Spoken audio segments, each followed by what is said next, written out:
Кичке 9-нчы ярты эфирда Татарстан хәбәрләре программасының төп чыгарылышы студияда Фәнис Камал хәерле кич, хәзер булачак темалар хакында кыскача. Казан Арена стадионында кабат зур футбол бәйрәме. Мы наконец-то стартуем. Рубин клубының яңа уенчыларын тәкъдим итү кичәсендә Илдар Сафиуллин булып кайтты. Татарстанда куркыныч грипп меңнән артык кош-кортны юк итә. 16 населенный пунктта 24 очаг теркәлгән. Әлеге авырудан ничек сакланырга һәм ул тагын кайсы районнарга яный, булар хакында Нияз Рахман. Казанда шөпне айырып җыя торган яңа төр контейнерлар барлыкка килде. Суган кабыкларын бергә бәрәңге кабыклары белән бутылкалар булса айрым салабыз. Башкала халкы яңа тәртипкә әзерме һәм яңа төр контейнерлар Казанның кайсы урыннарында барлыкка киләчәк. Айза Шаймарда.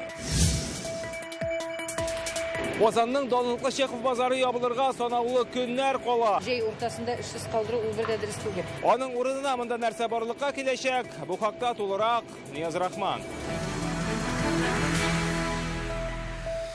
Футбол кабат әйләнеп кайта. Инде бу якшәмбе 29 июльдә Рубинның яңа сезондагы беренче уены үтәчәк. Ул Казан Арена стадионында Краснодар белән очраша. Рубинның яңа составында кемнәр уйнаячак һәм фанатларны нинди сюрпризлар көтә? Илдар Сафиуллин шул хакта. Россиядә дөнья чемпионаты үтеп берничә көн тынып торганнан соң Казан Арена кабат зур футбол рухы белән яши башлый. Бу атна ахырында футбол буенча Россия чемпионаты башланып китәчәк. Ә инде 29 июль көнне Рубин әлеге стадионда Краснодар командасы белән беренче уенны үткәрә.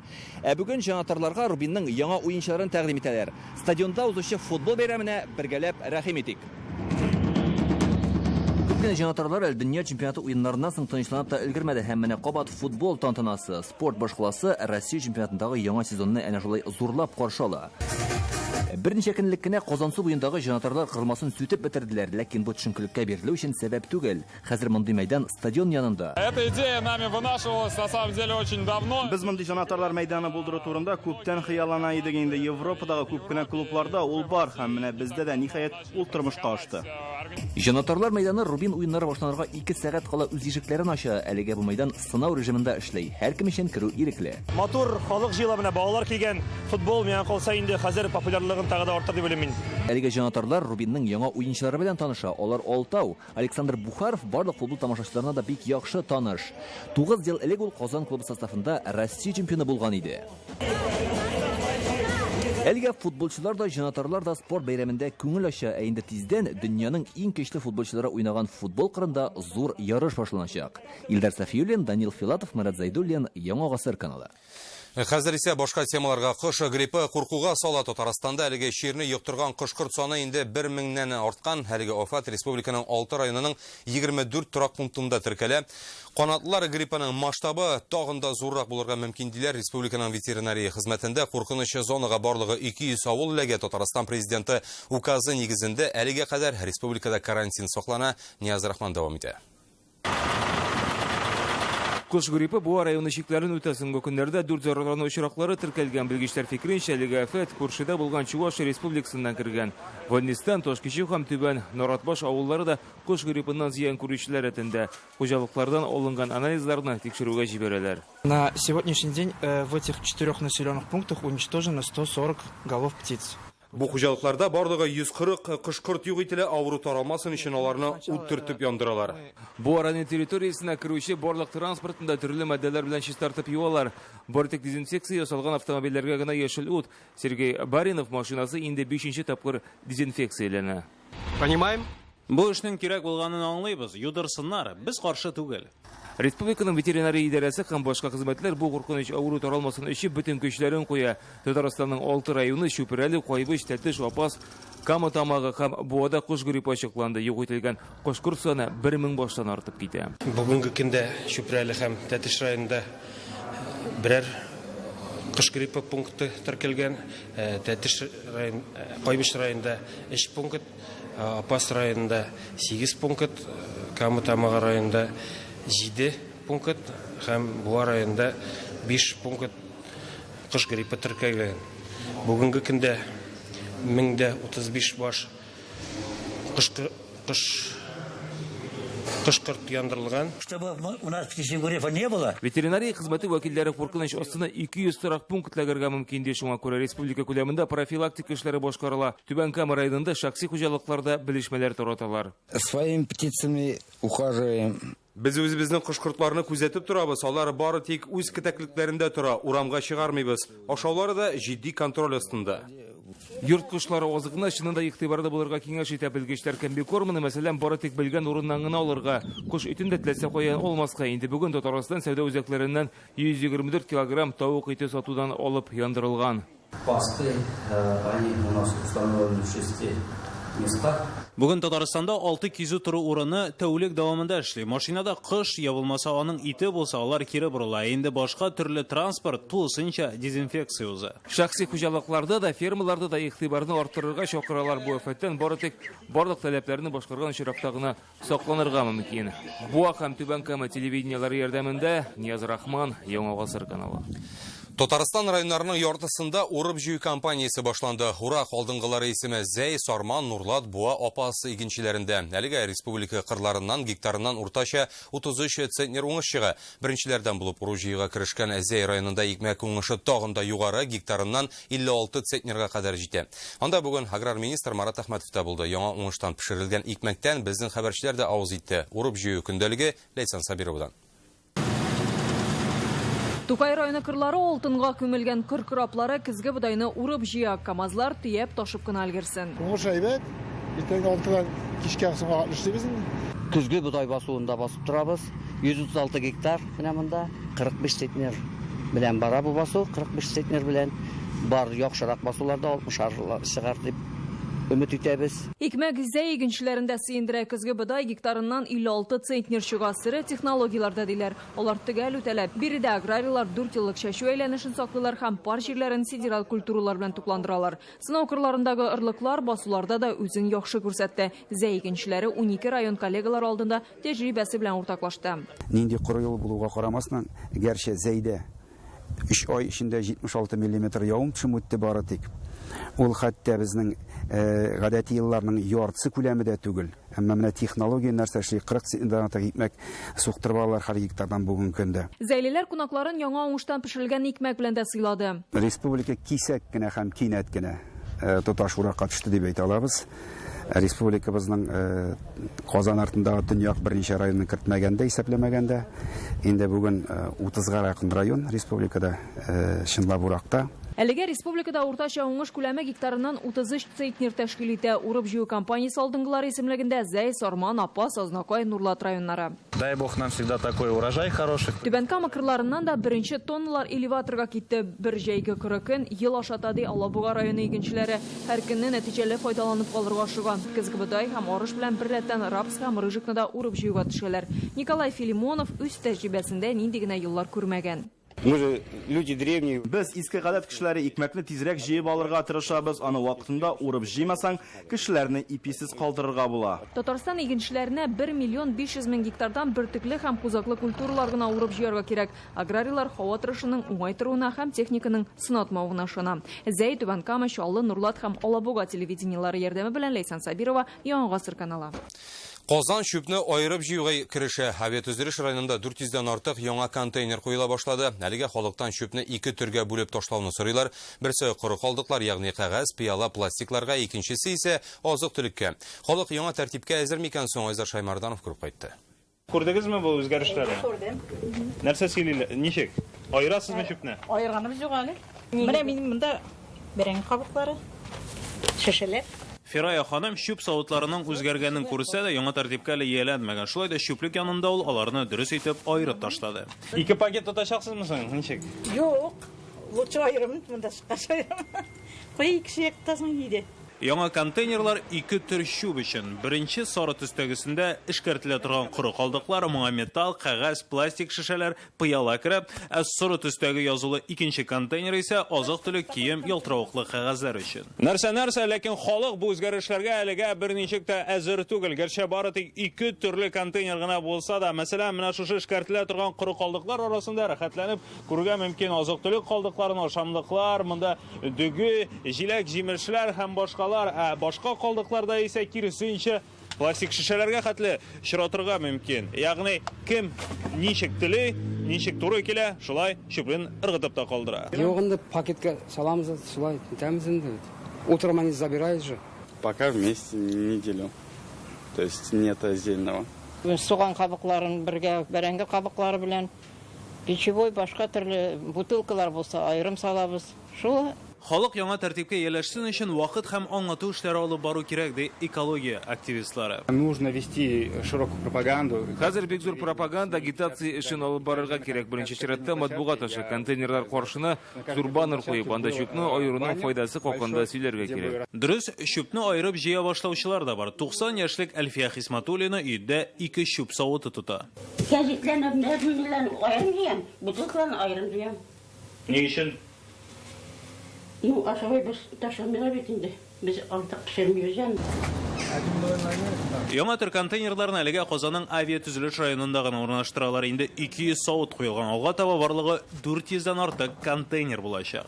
Я думаю, что это строительный район выбрали. Ни өчен авиатөзелеш районыннан башладылармы? Монда контейнерлар өчен яхшы майданчыклар булдырылган. Безнең йортларда шу үткәргечләр дә юк. Шуңа да без бу үзгәрешләргә әзер булып чыктык. Яңа төр контейнерларның барысы да 1 августка урнаштырылып бетәргә тиеш. Чүпне 2 төргә аерсалар да, аның берсен генә икенчел чимал өчен файдаланачаклар. Чистую сухую бумагу, пластик. Кагаз, пластик, пыяла һәм башка коры калдыклар икенчел чимал өчен кулланылачак. Калган чиплек алып барып күмеләчәк. Куркыныч калдыклар махсус предприятиеләргә җибәреләчәк. Казан чүпне аерып җыюга әле керешә генә. Узган ел эшкәртелә торган калдыклар бары 1%-ны тәшкил иткән. Бу коточкыч аз сан. Инде быел вазгыять үзгәрә бара. Башкала халкының 3тән 1 пластикны аерып ташыган.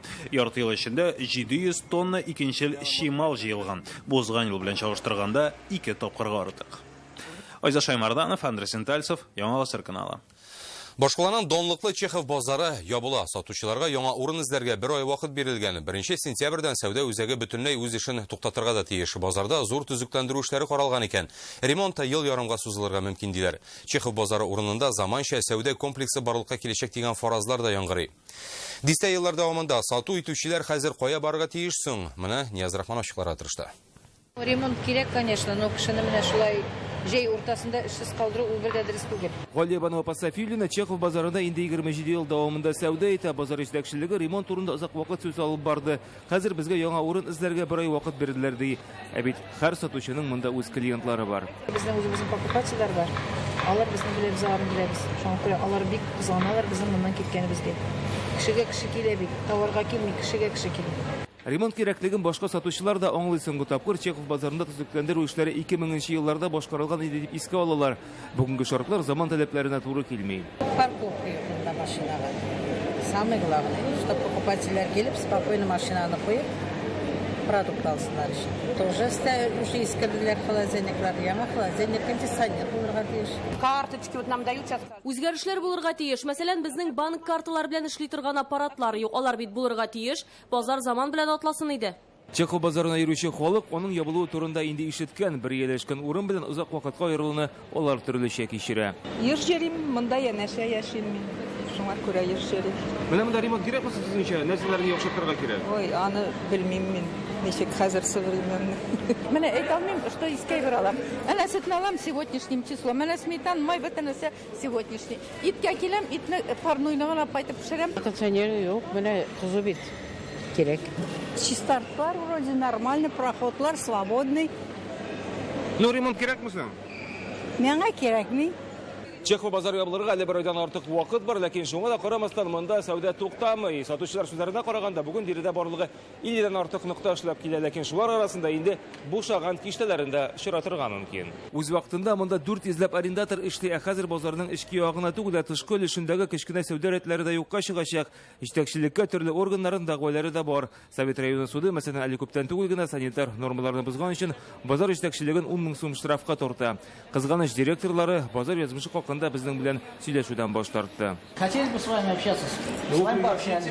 Чехов базары рәсми рәвештә 31 августан эшен туктатачак. Ул ел ярымга ремонтка ябыла. Аның урынына машина кую урыннары булган 2 катлы яңа сәүдә үзәге барлыкка киләчәк дип фаразлыйлар. Иң мөһиме 50нче елларда барлыкка килгән базар тәмам заманчаланып үз сатып алучыларын югалтмасын иде. Нияз Рахман, Ренат Сафин, Яңа Гасыр каналы.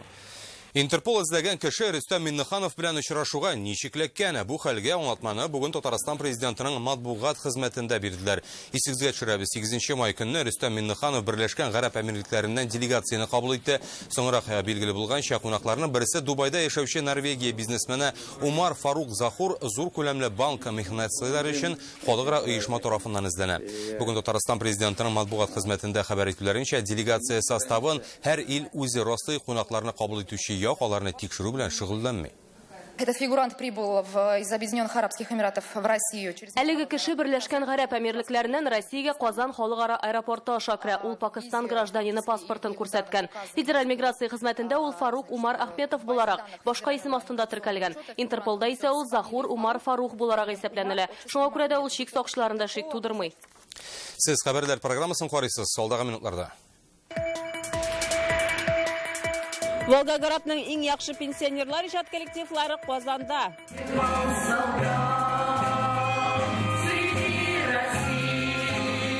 Җырмыңга гашык башкала кунакларын Татарстанда нинди күңел ачу программалар көтә? Шулпан Касыймова шул хакта. Абдулла Тукайның туган авылы Кушлаучта шишмә яңартылды. Әлхәмдүлилләһи раббил галәмин. Безнең артта булган шишмәдән аның 7 буын бабалары су эчкән. Төзекләндерелгән шишмәне беренчеләрдән булып Ләйсән Забирова да күреп кайтты.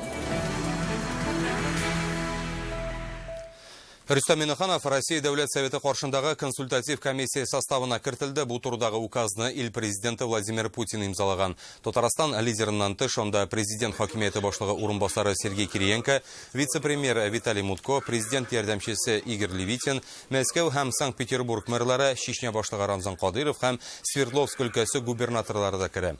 Россия президенты каршындагы консультатив орган инде 18 елын эшли. Ул федераль министрлар, парламент фракцияләре башлыклары һәм илнең алга киткән төбәк җитәкчеләрен берләштерә. Кунагашы кара каршы Волгоград шәһәренең иң яхшы ветераннар иҗат коллективлары Казанда әлеге делегациянең килүе җавап сәфәре булып тора. 2016 елда Геройлар шәһәренә Татарстанның Балкыш фестивале лауреатлары үз концерт программалары белән барган иде. 2 елдан соң Волгоградның Жизнелюб проекты җиңүчеләре Татарстанга килде. Аларны тулы заллар белән каршы алдылар. Кунаклар әле Казанда бер атна булачак. Аларга нинди күңел ачу программалары оештырыла? Бу хакта Шулпан Касыймова.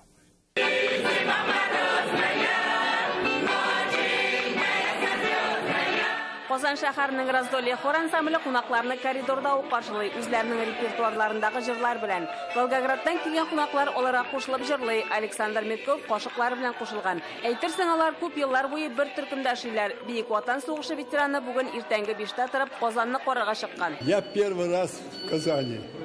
Это замечательный город. Я вот в парке даже бегал и с такой добротой. Говорю, доброе утро. Они, здравствуйте, здравствуйте. Это очень приятно. Валентина Юртаева да әлеге фестивальне бик зарыгып кеткән. Я люблю танцы. Я вот только год не танцую, а все время ходила на танцы. И пою для себя, для людей. Рассказываю стихи. 55 кешедән торган делегация бүген Казан тамашачысына үз иҗатын тәкъдим итә. Без Волгоградның зур концертлар залында, консерватория залында зур концерт куйдык безнең лауреатлар белән. Бергә Волгоградның артистлар белән бергә. И менә хәзер безгә карап, Волгоградлар 2 ел дәврендә соңгы елларда фестиваль оештырдылар. Аларның да безгә килеп мактанышлары килде. Бүген концертта шулай ук Балкыш үзешчән башкаручылар республика фестивале лауреатлары һәм Казанның иҗат коллективларында чыгыш ясый. Вильямс Ахмадуллин сәнгатьле итеп сызгыру ustaсы. Ул төрле көйләрне сызгырып башкара. Күптән түгел Мәскәүнең беренче каналы аша бара торган старший всех тапшыруында кунак була. Отыскали меня Галкин, ну его режиссеры, позвонили, вызвали. Это было в конце ноября. Эфир был 28 января. Был, вот. Ну вот я рассказал про себя. Мәдәният үзәгендә бүген алмат шәһәр урын юк, заллар шыгрым тулы. Волгоград кунаклары Татарстанда бер атна кунак булачак. Иртәгә булачак безнең очрашу безнең республиканский советта, республика советында. Biz Фистайга барабыз бергә. Аннан соң барабыз Сириягә, аннан соң барабыз Булгарга. Кунаклар белән иҗади очрашулар, концертлар һәм мастер-класслар узачак. Шулай ук алар Жизнелюб проектын тәкъдим итәргә планлаштыра. Шулпан Касыймова, Ринат Сафин, Яңа Гасыр каналы. Алар үз сүзендә торды. Бүген Таттелеком җәмгыятенең иҗат төркеме башлангычы белән Габдулла Тукайның туган авылы Кушлавычта чишмә ачылды. Быел компаниянең дәүләт премиясенә ия булган иҗади төркеме әлеге акчага хәйрия проектын гамәлгә ашырырга карар кылган иде. Нәтиҗәдә аз вакыт эчендә Габдулла Тукай һәм аның әби-бабайлары йөргән бабасы истәлегенә Мулла чишмәсе дип аталган чишмә төзекләндерелде. Аның ачылышына бөтен авыл халкы һәм чит төбәктән дә кунаклар килде. Авыл халкы хәйр фатихасы белән башланган изге эш бу нәтиҗәсенә бергәләп куаналар. Тукай йөргән чишмәгә халык эзе суынмас. Чыганакны төзекләндерүгә алынган Таттелеком җәмгыяте коллективы нәкъ шуны максат итеп куйган иде. Лутфулла Нурисламович һәм Рөстәм Закуанов үзегез беләсез, быел Габдулла Тукай исемендәге премиягә лаек булгач, апрель айында тапшырганда Лутфулла Нурисламович әйткән, мин бу премияның акчалата өлешен менә шундый изге эшләргә тотачакмын дип. 3 ай дигәндә тарихи чишмә тирәсе чистартыла, чыганак урыны яңартыла. Туташ идерик, ике таудан без тирәктә торабыз. Кайтып җиткәнче чиләктән шәбригәбез бала чага. Су буенда без хаккы идек. Шундый салкын кыш көннәрендә янып пешеп уйнаганнан соң тешләрне сындырып шу салкын суларны эчкән безнең истә калган. Кайчандыр чишмәдән ерак түгел Тукайның бабасы Мөхәммәд Галим йорты урнашкан була. Кушлавыч авылында ул мулла вазифаларын үтәгән. Чыганакны да үзе карап торган. Аңа рәхмәт йөзеннән авыл халкы Мулла чишмәсе исемен бирә. Таттелеком оешмасы белән берлектә эшләгән объектлар елдан ел артып бара. Мулла чишмәсе әлеге объектларның безнең берсе. Аңа кадәр без узган елны узышкан идек. Акын чишмәсен, шулай ук Мәрҗани чишмәсе, Курсавый чишмәсе. Бу чишмә суының составында дистәләгән файдалы микроэлементлар бар. Кушлавыч авылы халкының озак яшәү сире дә шунда диләр. Аның илһамландыру көче һәркемгә билгеле. Моңа ачык мисал бөек шагыйребез. Менә күрәсезме, әҗәл даруына чират торган кебек хатын-кызларыбыз чират торып чишмәгә төшә. Суны саклау әҗәл даруы дәрәҗәсендә булырга тиеш. Моны без халыкка җиткерергә тиешбез. Юкка гына садаканың иң өстенне су эшерүдер дип Әхмәт Әбу Даун язып калдырмаган. Чишмәдән авылга илтүче юл төзекләндерелеп, инеш аша яңа күпер дә салына. Аңа инде җирле халык Лотфулла күпере дип исем биргән. Тукайның 7 буын бабасы Мулла булган тарихи мәчет урыны да игътибарсыз калмаган. Мәчет нигезе сакланган җирне койма белән әйләндереп алганнар. Арча районыннан Ләйсан Сабирова, Игорь Романов, Яңа Гасыр каналы. Чалы кареталары Голландияда җилдерә. Королева күчере инде 2 тапкыр автокала осталарына затлы ат арбалары ясарга заказ биргән. 3 ел элек һәм узган елы карета ясаучылар хуҗасы әйткәнчә, алар королева өчен карета ясауларын белмәгәндә. Соңыннан бу турда интернет аша очраклы төстәгән ишеткәннәр. Затлы ат арбалары бармак белән генә санарлык товар. Аларны сирәк кешеләр нигездә атлар белән һөнәри төстә мавыгучылар сатып ала. Чыгарылышыбызда гадәттәгечә иң кызыклы спорт яңалыклары белән Илдар Софиюн дәвам итә. Илдар, хәерле кич, рәхмәт сезгә. Рәхмәт, хәерле кич, Фәнис. Безнең Казанда бүген велосипедлар буенча Россия күләмендәге ярышлар башланып китте. Ә менә Ефәк юлы раллиендә КамАЗ мастер командасы вәкиле тизлекне арттыру сәбәпле үзенә кисәтү алды. Шулай да безнекеләр лидерлыкны саклап килә. Спорттагы бу һәм башка яңалыклар турында кыскана рекламадан соң бездән аерылмагыз.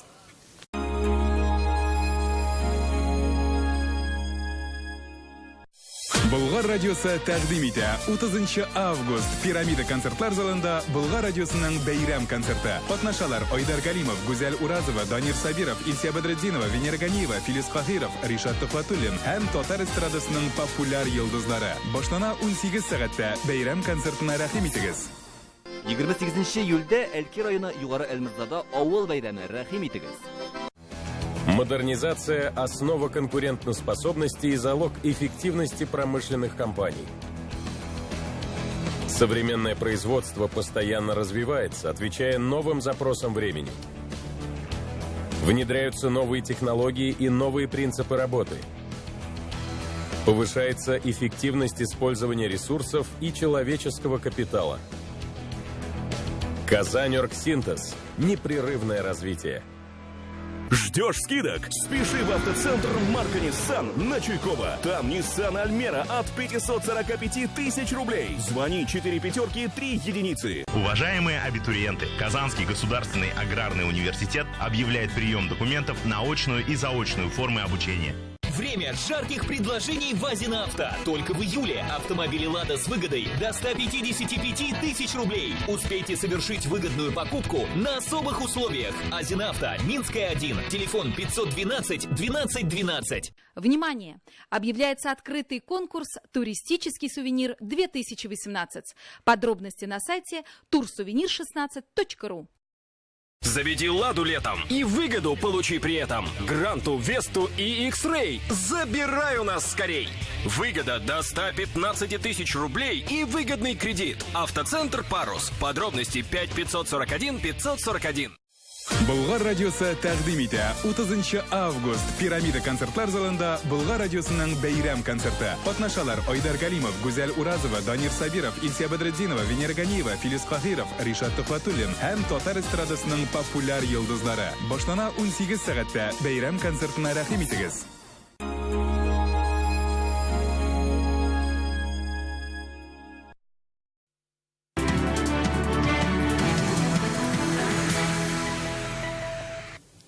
Хәерле кич исәнмесез, эфирда спорт яңалыклары сезнең белән Илдар Сафиуллин. Пляждагы гандбол буенча Россиянең ир-егетләр һәм хатын-кызлар командасы дөнья чемпионатының төркем этабын җиңү белән төгәлләде. Казансу буендагы ярышлар ял көненә кадәр дәвам итәчәк. КамАЗ Мастер командасы бу көннәрдә Әстерхан далаларында көй сынаша. Гадәти юлда гына түгел, хәтта Ефәк юлы раллиендә да тизлекне арттырырга ярамый. Узышның иң катлаулы этабы артта калды.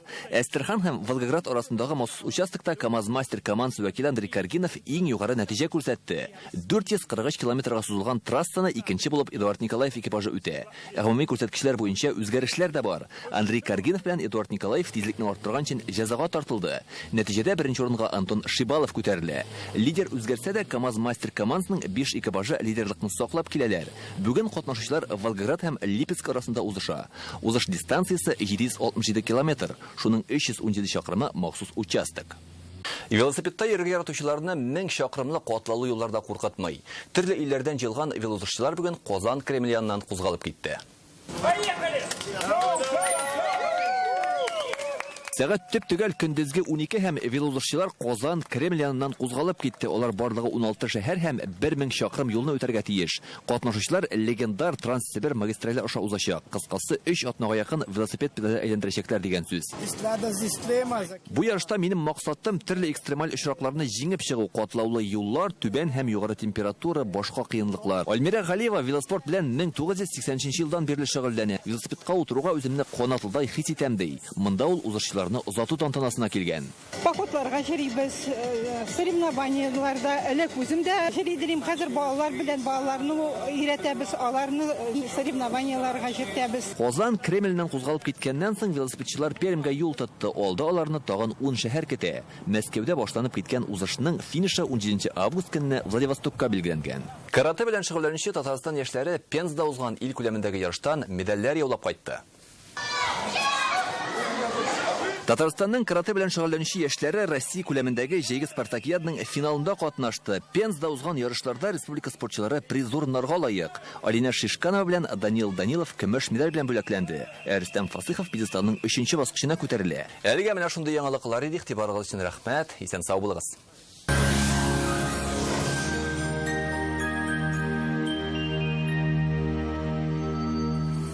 Исәнмесез, эфир үз эшен хаватырышы белән дәвам итә. Сыйфатлы һәм арзан шкаф күп әтелисезме? Данил Мастер моны чынга ашырыр. Июль айында 20% ташлама белән заказ бирергә ашыгыгыз. Данил Мастер, Казан Восстание урам 23-нче йорт. Телефон 2-167-166. Яндекс погода сервисы мәгълүматы буенча көн якын чыгышта. Бөгелмә Богласна кайда болытлы, температура 31 градус. Төн якын чыгышта. Түбән Кама, Таныш, Лабугада сүрәнке булачак. 31 градус җылы.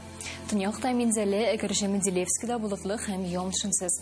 31 градуска кадәр җылы булачак. Төньяк-көнбатышта Орча, Кукмара, Балтачта яңшыннар көтелми. Температура 32 градус.